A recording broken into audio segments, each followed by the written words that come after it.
ನಮಸ್ಕಾರ ಎಲ್ಲರಿಗೂ. ಕಾಲಭೈರೇಶ್ವರ ಟೆಂಪಲ್ಗೆ ವಿಸಿಟ್ ಮಾಡಿ ಒಳ್ಳೆ ದರ್ಶನ ಆಯ್ತು.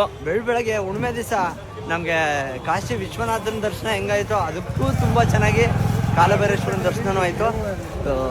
ಈ ಆಗು ಹೋಗುಗಳಿಗೆ ತಲೆ ಕೊಡ್ದೇನೆ ಈ ಟ್ರಾಫಿಕ್ಕು ಅದು ಇದು ಅಲ್ಲಿ ಹೋದ್ರೆ ಹಂಗಿರುತ್ತೆ ಹಿಂಗಿರುತ್ತೆ ಅನ್ನೋದನ್ನ ಎದುರ್ಕೊತಾನೆ ದಯವಿಟ್ಟು ಬಂದು ಎಲ್ಲರೂ ದರ್ಶನ ಮಾಡ್ಕೊಂಡೋಗಿ.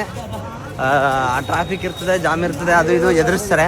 ಅವ್ಕೆ ಯಾಕೋ ತಲೆ ಕೆಡ್ಸ್ಕೊಬೇಡಿ, ಬರಲೇಬೇಕು, ನೋಡ್ಲೇಬೇಕು, ದೇವ್ರನ್ನೇ ಮಾಡ್ಲೇಬೇಕು ಅಂತ. ನಾವು ಬಂದ್ವಿ, ನಾವು ಸ್ನಾನ ಮಾಡ್ಲಿಲ್ಲ. ತುಂಬಾ ಜನ ಕಮೆಂಟ್ ಹಾಕಿದ್ರಿ ಆ ಒಂದು ಇದಕ್ಕೆ ಬೆಲೆ ಕೊಟ್ಟು.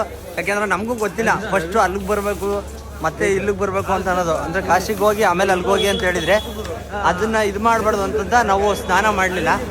ಇಲ್ಲಿ ಕಾಶಿಲಿ ಸ್ನಾನ ಮಾಡಿದ್ರೆ ಡೈರೆಕ್ಟಾಗಿ ಕಾಶಿ ವಿಶ್ವನಾಥನ ದರ್ಶನ ಮಾಡ್ಕೊಂಡು ಕಾಲಭೈರೇಶ್ವರನ ದರ್ಶನ ಮಾಡ್ಕೊಂಡು ತುಂಬಾ ಚೆನ್ನಾಗಾಯ್ತು. ಆಕ್ಚುಲಿ ಹೋಗ್ತಾ ಇದೀವಿ.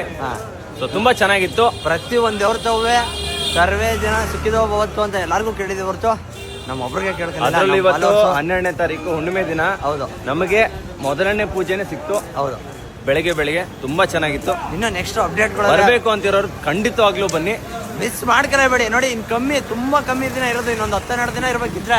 ಯಾಕಂದ್ರೆ ಮತ್ತೆ ದರ್ಶನ ಮಾಡ್ಕೊಂಡೋಗಿ ಮತ್ತೆ ಬಂದಾಗ ಹೋದ್ರಾಯ್ತು ಅಂತ ಅನ್ಕೊಂತೀವಿ. ಹೌದು, ಬಟ್ ಬರ್ತೀವೋ ಇಲ್ವೋ, ಯಾವಾಗ ಬರ್ತೀವಿ. ಈ ಟೈಮಲ್ಲಿ ಎಲ್ಲ ಚೆನ್ನಾಗಿ ಪೂಜೆಗಳು ಸಿಗ್ತವೆ. ಬನ್ನಿ, ಆರಾಮಾಗಿ ಪೂಜೆ ಮಾಡ್ಕೊಂಡೋಗಿ. ನೆಕ್ಸ್ಟ್ ವಿಡಿಯೋದಲ್ಲಿ ಸಿಗ್ಮ. Take care, bye bye, see you.